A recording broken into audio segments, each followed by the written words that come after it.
नमस्कार, मैं आमिना और आप देख रहे हैं यूएनएन।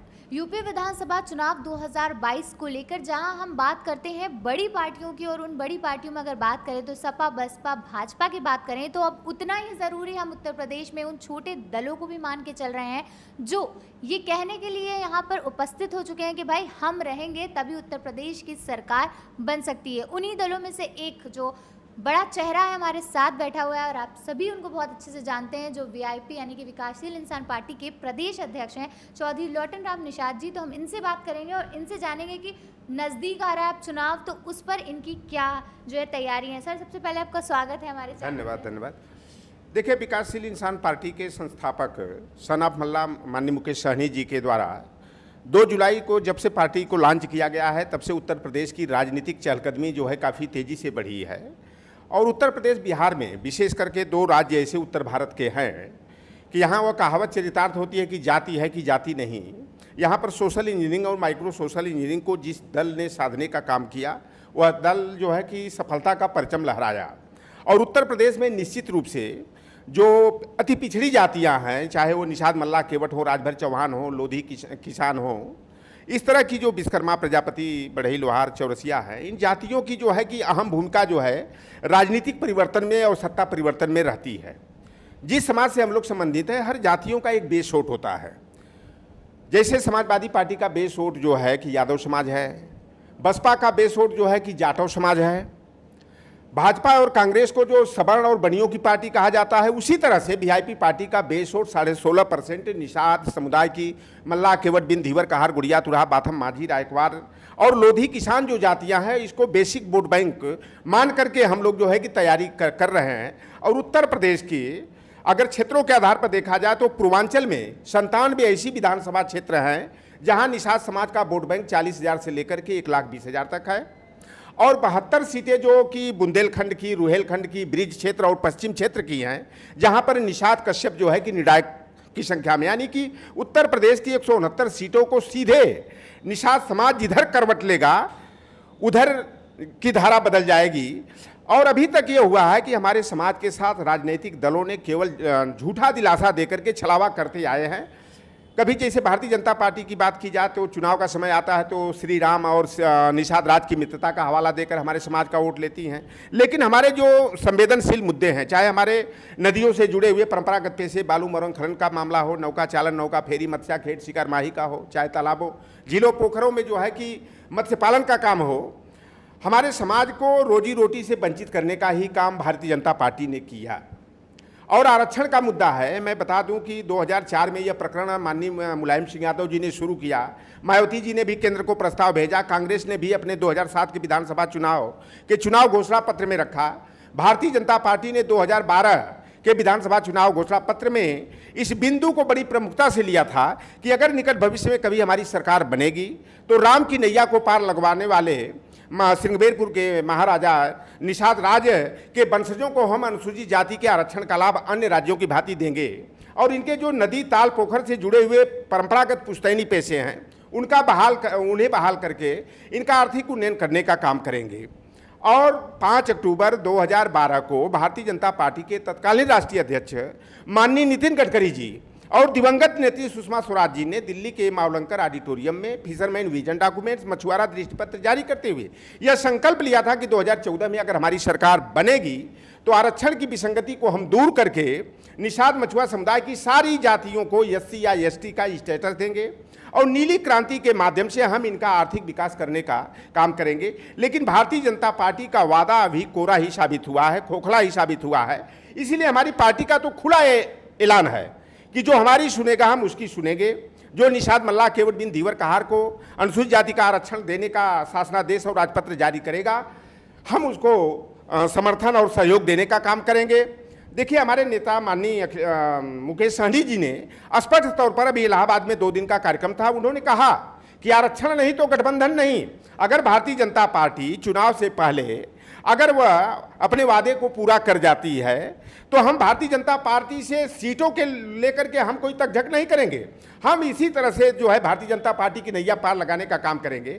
हम दूसरे दलों पर, चाहे वो अखिलेश यादव जी हों, चाहे अन्य दूसरे दल जो सत्ता से बाहर है, हम उनके वादे पर तो विश्वास कर सकते हैं, लेकिन भारतीय जनता पार्टी अगर वादा करती है कि 2022 के विधानसभा चुनाव के बाद जो है कि हम जो है निषाद समाज को अनुसूचित जाति के आरक्षण का लाभ देने का काम करेंगे, हम मालू, बौरंग, खनन, मत्स्य पालन, मत्स्या खेत, शिकार, माही का अधिकार मत्स्यजीवी जातियों को देने का काम करेंगे, तो हम लोग भारतीय जनता पार्टी पर विश्वास नहीं कर सकते। क्योंकि कहा जाता है कि काठ की हांडी बार बार नहीं चढ़ती है, आज नहीं तो फिर कभी, अभी नहीं तो कभी नहीं। अगर आज उत्तर प्रदेश और केंद्र में भारतीय जनता पार्टी की सरकार है, अगर वह दिल दिमाग सही कर ले, निषाद समाज को न्याय देना चाहे, तो जैसे ईडब्ल्यूएस को 48 घंटा के अंदर संविधान से परे जाते हुए, माननीय उच्चतम न्यायालय के निर्णय से परे जाते हुए संविधान संशोधन करके उन्होंने जो है कि ईडब्ल्यूएस के नाम पर सामान्य वर्ग की जातियों को 10% आरक्षण दे दिया, तो निषाद मछुआ समुदाय को आरक्षण देने में देरी क्यों? हम तो कहते हैं हमें नए सिरे से अनुसूचित जाति में शामिल करने की बात नहीं है। हमारी जाति ऑलरेडी अनुसूचित जाति में उत्तर प्रदेश में मझवार, तुरैया, गोर, खरवार, खैरहा, खोरोट, पनिका के नाम पर शामिल है। केवल जैसे चमार की सारी पर्यायवाची जातियां, जाटव, जाटवी, अहिरवार, दबकर, मोची, कुलीर, रैगर, राजधर्मी, दमदसिया, शिवदसिया, रैदासी, नीम, पिपैल, करदम, दोहरा, दोहरे, उतरहा, दक्षिणहा, अहिरवार, शंखवार दोहरा जातियों को अगर अनुसूचित जाति के आरक्षण का लाभ दिया जाता है, तो मझवार की पर्यायवाची माझी, मल्लाह, केवट, बिंद को क्यों नहीं? तुरैया की पर्यायवाची धीमर, धीवर, तुराहा, तुराहा को क्यों नहीं? गोड़ की पर्यायवाची गोड़िया, धुरिया, कहार, रायकवार, बाथम को क्यों नहीं? और एक बात की, देश की राजधानी दिल्ली का मल्लाह और उसकी सारी पर्यायवाची जातियां, जीमर, जीवर, धीवर, कहार, माझी, केवट को अनुसूचित जाति का प्रमाण पत्र निर्बाध रूप से जारी होता है। हमारे ही लोग तमाम उत्तर प्रदेश के और बिहार के लोग जाके पश्चिम बंगाल में हैं, जिन्हें मल्लाह, केवट, बिंद, तियर, तियार के नाम पर अनुसूचित जाति के आरक्षण का लाभ मिलता है। बंगाल में झालो, मालो, जलिया, नाम, सुध, पटनी, केवट, कैवर्ता, मल्लाह, केवट, बिंद हैं, चाई हैं, बरचाई हैं, तियर हैं, उन्हें अनुसूचित जाति का लाभ मिलता है। उड़ीसा में हमारे देवर, धीवर, धीवरा, कैवर्ता, जलकेउट, माझी को अनुसूचित जाति के आरक्षण का लाभ मिलता है। और मैं बता दूं कि 1911 से पहले बिहार, पश्चिम बंगाल और उड़ीसा, बाद में भी झारखंड 1998 में बटा, ये एक ही राज्य थे। भाषा के आधार पर वहाँ की उड़िया भाषा थी, बंगाल की बंगाली भाषा थी, और बिहार के लोगों की भोजपुरी भाषा और बिहारी भाषा थी, झारखंड के लोगों की अपनी क्षेत्रीय भाषा थी, तो यह अलग राज्य हो गया। तो मैं जानना चाहता हूं कि जब उड़ीसा का और बंगाल का मल्लाह, केवट, बिंद जो है अनुसूचित जाति में है, तो बिहार और झारखंड का मल्लाह, केवट, बिंद और नुनिया पिछड़े वर्ग में क्यों? अगर भारतीय जनता पार्टी क्षेत्रीय विषमता को दूर करके हमारे समाज को अनुसूचित जाति का आरक्षण का लाभ दे देती है, तो हम लोग फिर एक बार मिशन 2022 में भारतीय जनता पार्टी की नैया को पार लगाने का काम करेंगे। अन्यथा हमारे वीआईपी पार्टी के संस्थापक, बिहार सरकार में पशुधन एवं मत्स्य संसाधन मंत्री माननीय मुकेश सहनी जी का ऐलान जंग है कि आरक्षण नहीं तो गठबंधन नहीं। हम स्वयं 169 सीटें, जहां 40,000 से लेकर 1,20,000 हमारा वोट बैंक है, हम लोग अपने नाव चुनाव चिन्ह पर पूरे दमखम से, अपने बलबूते हम लोग चुनाव लड़ेंगे।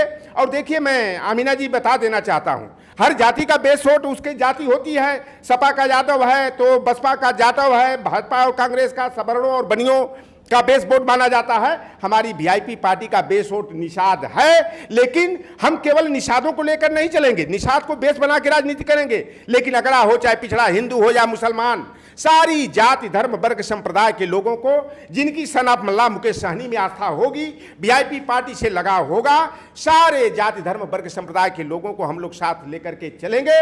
मिशन 2022 के चुनाव में वीआईपी पार्टी किंग नहीं बनेगी तो किंग मेकर बनेगी, और 2022 में जिस भी दल की सरकार बने उसका रिमोट कंट्रोल वीआईपी पार्टी के हाथ में होगा। सर, जैसे आपने भी भाजपा की बात करी, तो अभी कुछ दिन पहले ही जो आपकी पार्टी के संस्थापक हैं वो ओम प्रकाश राजभर जी से मिले थे, तो ऐसा लग रहा है कि सर क्या जो छोटे दल है वो एक साथ मिलकर गठबंधन करके अलग भाजपा के ऑपोजिट लड़ेंगे, या फिर भाजपा के साथ या किसी और के साथ गठबंधन? देखिए, सुभाषपा के राष्ट्रीय अध्यक्ष और संकल्प भागीदारी संकल्प मोर्चा के संयोजक हमारे भाई हैं, हमारे पड़ोसी हैं, दोनों जलवाहा समाज के हैं।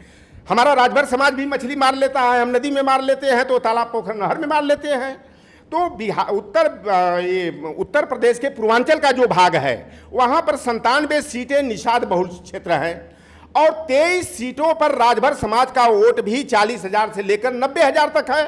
अगर हम दो भाई केवल मिल जाते हैं, राजभर और निषाद का हमारा जो है कि वोट बैंक एक दूसरे पर ट्रांसफर हो जाता है, तो पूर्वांचल की देवरिया हो, गोरखपुर हो, महाराजगंज हो, चाहे बलिया हो, गाजीपुर हो, बनारस हो, आजमगढ़ हो, अंबेडकर नगर, जौनपुर, बस्ती, गोंडा, संत कबीर नगर में केवल दो लोग हम लोग मिलकर के 2/3 सीटों को जीत सकते हैं। हमारे सनाब मल्ला मुकेश सहनी जी ने कहा कि अगर भारतीय जनता पार्टी वादा खिलाफी करती है, वादा पूरा नहीं करती है, क्षेत्रीयता समाप्त करके झारखंड, यूपी और बिहार के निषाद समाज की जातियों को अनुसूचित जाति के आरक्षण का लाभ नहीं देती है, तो हम अलग अपना रास्ता अपनाएंगे। और स्थिति बनी तो हम लोग भागीदारी संकल्प मोर्चा के भी सहयोगी बन करके गठबंधन करके उत्तर प्रदेश में मजबूती के साथ चुनाव लड़ेंगे। अभी समय का आपको इंतजार करना पड़ेगा। अक्टूबर महीने में सनाब मल्ला मुकेश सहनी जी की हेलीकॉप्टर रैली शुरू होने जा रही है।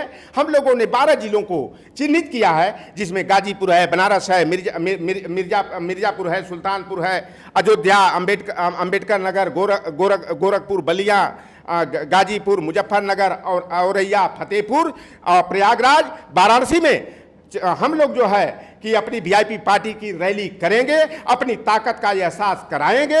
और उसके बाद अगर जो दल हम ये समझेगा कि हमें वीआईपी पार्टी को साथ लेना चाहिए, अगर वो अपना हाथ बढ़ाएगा, तो हम लोग अपने समन्वय जो कोऑर्डिनेशन कमेटी है उसके बीच में उस मुद्दे को रख करके कि हमारे पार्टी जो है केवल लड़ने का काम नहीं करेगी, हम चाहते हैं कि परिणाम इसका आना चाहिए। हम 2022 के चुनाव में सत्ता के हिस्सेदार बने, सरकार के एक महत्वपूर्ण अंग बने, इसके लिए हम लोगों को काम करना है। और जैसी गठबंधन की स्थिति बनेगी, भाजपा अगर वादा पूरा करे भाजपा से गठबंधन होगा, अगर प्रस्ताव दूसरे दल से, सपा से आए, कांग्रेस से आए, हम उस पर भी विचार करेंगे। लेकिन भागीदारी संकल्प मोर्चा के संयोजक जो हैं ओम प्रकाश राजभर जी से हमारे नेता माननीय मुकेश सहनी जी की वार्ता हुई और आजाद समाज पार्टी के अध्यक्ष जो है चंद्रशेखर रावण जी से भी वार्ता हुई। तो हम लोग तो देखते हैं कि अगर पूरब में राजभर और निषाद का गठबंधन, पश्चिम में जो है जाटव और कश्यप निषाद का गठबंधन अगर हो जाए, तो उत्तर प्रदेश की राजनीति में एक नया समीकरण उभरेगा और उत्तर प्रदेश की राजनीति की चहलकदमी एक अलग रूप ले लेगी। सर, बात हो गई ओम प्रकाश जी की, बात हो रही है चंद्रशेखर, तो एक नाम और है संजय निषाद, जो ज़्यादातर सुर्खियों में बने रहते हैं। और निषाद पार्टी की बात, निषाद समाज की बात करते हैं। अभी कुछ दिन पहले ही खबरें आई थी कि आपकी पार्टी के ऊपर, आपके ऊपर भी कुछ हमले वगैरह हुए थे। तो क्या सर ये पूरा कन्फर्म है कि संजय निषाद की तरफ से हुआ था? क्या था वो पूरा मामला? देखिए, सनाब मल्ला मुकेश सहनी जो है 2016 से जब अपनी एक्टिविटी वो बढ़ाए, उत्तर प्रदेश में उनके जो है निषाद विकास संघ की जो है कि निषाद क्रांति रथ यात्रा शुरू हुई, तो समय समय पर उन्होंने संजय की मदद करने का ही काम किया। मैं चश्मदीद गवाह हूं कि जब 15 सितंबर 2016 को रमा देवी पार्क में जो है निषाद पार्टी का कार्यक्रम था, उसमें 15 लाख रुपया सनाब मल्ला मुकेश सहनी ने दिया। चंपा देवी पार्क में जो है कि 25 जुलाई 2016 को जो है फूलन देवी की पुण्यतिथि के अवसर पर वहां कार्यक्रम का आयोजन किया गया था। उस अवसर पर भी सनाब मल्ला मुकेश सहनी ने 16.5 लाख रुपया दिया। चाहे वो जेल में रहे, उनको छुड़वाने में भी पूरा जो फंड की जरूरत पड़ी 4.5 लाख 5 लाख की मुकेश सहनी जी ने दिया। और मुकेश सहनी जी तो आज भी कहते हैं कि भाई वो हमारे भाई हैं, अगर वो दूसरे की तरफ हाथ बढ़ाते हैं तो क्यों ना भाई भाई दोनों हाथ मिला लें। आए आज अगर मेरे साथ आते हैं तो मैं उनको सम्मान गले लगाने का काम करूंगा। लेकिन खेत का विषय है कि वही संजय निषाद जी, जिन्हें सनाब मल्ला मुकेश सहनी अपना भाई मानते हैं, बड़ा भाई की संज्ञा देते हैं, वही कहते हैं कि मुकेश सहनी तो बिहारी है, बाहरी है, अगर वो उत्तर प्रदेश में आएगा गाड़ी में आग लगवाएंगे, गाड़ी को फोड़वा करके मैं बिहार वापस भेज दूंगा, उसके कार्यकर्ताओं की गाड़ी में आग लगा करके जलवा करके 2-4 लोगों को मरवा डालूंगा। और जो स्टिंग ऑपरेशन में बात उभर करके आई थी, वही बदलापुर विधानसभा जौनपुर के अंतर्गत महाराजगंज थाना में एक गांव में, लमहन पटवा गांव में, वहां पर जहां मेरा कार्यक्रम मेरे स्वागत में रखा गया था, संजय निषाद के इशारे पर निषाद पार्टी की कुछ महिलाएं और वो अभद्र वहां पर भाषाओं का प्रयोग करते हुए गाली गलौज सनाब मल्ला मुकेश सहनी जी को और मेरे ऊपर गलत टिप्पणियां की जा रही थी। और जैसा कि उन्होंने कहा था कि आग लगवा कर 2-4 कार्यकर्ताओं को जलवा दूंगा, हमारी 2 गाड़ियों पर जो है कि ईंट पत्थर मार करके शीशा तोड़ दिया गया और गाड़ी के सामने जो है कि हमारे झंडा में आग लगाई गई, हमारे सामने आग लगा दिया गया। अगर हमारे प्रदेश सचिव मनोज यादव, अगर शायद उस समय मिलिट्री के रिटायर पर्सन है, अगर उनकी मौके पर अगर उनका दिल दिमाग काम नहीं कर रहा, हमें लेकर गली से रोड पर आ गए, एक मोटरसाइकिल के माध्यम से बदलापुर थाने के पास ले गए, तो वह जो संजय निषाद जो धमकी दिए थे वह चरितार्थ हो जाती। और देखिए, वीआईपी पार्टी ये वास्तव में राजनीतिक दल है। और हमारी पार्टी जो है 11 सीटों पर बिहार का चुनाव चिन्ह, अपने चुनाव चिन्ह नाव पर लड़ी, 4 विधायक हुए। सनाफ मल्ला मुकेश सहनी जी जो है कि कैबिनेट मंत्री हैं। और ये निषाद पार्टी की जिसकी आप बात करती हैं, संजय निषाद सुर्खियों में है, उनका मैनेजमेंट कहाँ से हो रहा है? ये भारतीय जनता पार्टी भी कभी कोई संदेह हमको होता है कि भाई से भाई को लड़ाने का काम कर रही है। उनका media management Bharatiya Janata party के द्वारा संचालित हो रहा है। ऐसा नहीं, मैं भी खोजी पत्रकार हूं तो इसकी मुझे भी खबरें मिलती रहती हैं। आज संजय निषाद को सुर्खी में लाने का मतलब कि वीआईपी के आने से भारतीय जनता पार्टी का पारा गर्म है, उसकी जो है उल्टी गिनती शुरू हुई दिखाई दे रही है। लग रहा है कि वीआईपी पार्टी के आने से हम सत्ता से बेदखल हो जाएंगे। इसलिए देखा कि फूलन देवी की मूर्ति लगाई जानी थी और उस मूर्ति को लगाने से रोक दिया गया। हमारे सनाफ मल्ला मुकेश सहनी जी को बाबतपुर एयरपोर्ट पर ही बैठा करके उनको जो है कि बंगाल भेज दिया गया। तो इस तरह की जो हरकतें जो है भारतीय जनता पार्टी के द्वारा की जा रही हैं, यह शुभ संकेत नहीं है, यह भारतीय जनता पार्टी के लिए खतरे की घंटी है।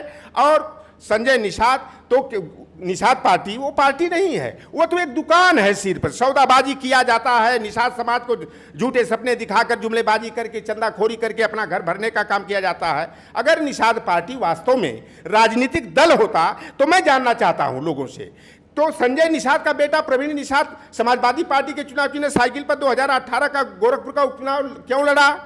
2019 के चुनाव में वह भारतीय जनता पार्टी के चुनाव चिन्ह पर जो है कि कमल निशान पर क्यों लड़ा?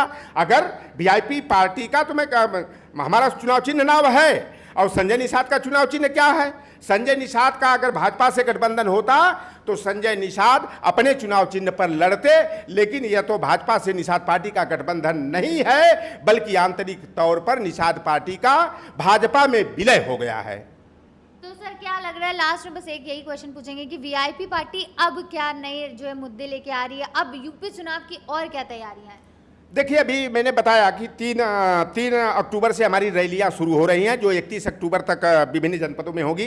3 अक्टूबर को हमारी शुरुआत है सुल्तानपुर से, फिर 4 अक्टूबर को जो है कि हमारी एक रैली हो रही है फतेहाबाद आगरा में, फिर 10 अक्टूबर को जौनपुर में होगी, 11 को बलिया में होगी, 23 को गाजीपुर में होगी, 17 को जो है कि हम लोग गोविंद साहब स्थान एक है अंबेडकर नगर और आजमगढ़ के बॉर्डर पर हम वहाँ करेंगे। इसी तरह जहाँ निषाद बहुल क्षेत्र हैं, हम लोग पहली प्राथमिकता में 13 रैलियां जो है कि अक्टूबर महीने में कर रहे हैं। कुछ जो हमारे निषाद बहुल क्षेत्र हैं जहाँ निषाद समाज का वोट बैंक निर्णायक है, हम लोग नवंबर महीने में करेंगे।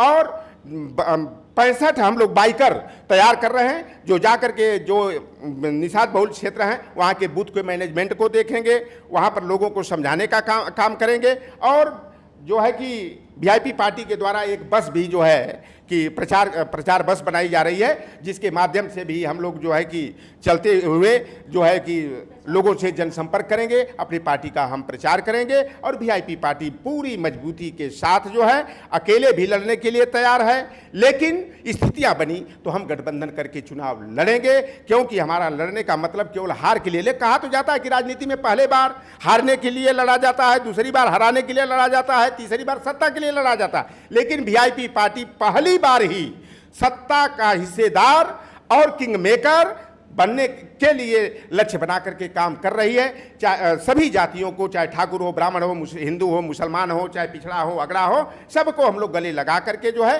वीआईपी पार्टी विधानसभा चुनाव 2022 में मजबूती के साथ चुनाव लड़ेगी और हम लोग जो है कि काफ़ी सीटों पर विजय हासिल करके सत्ता के मजबूत हिस्सेदार बनेंगे।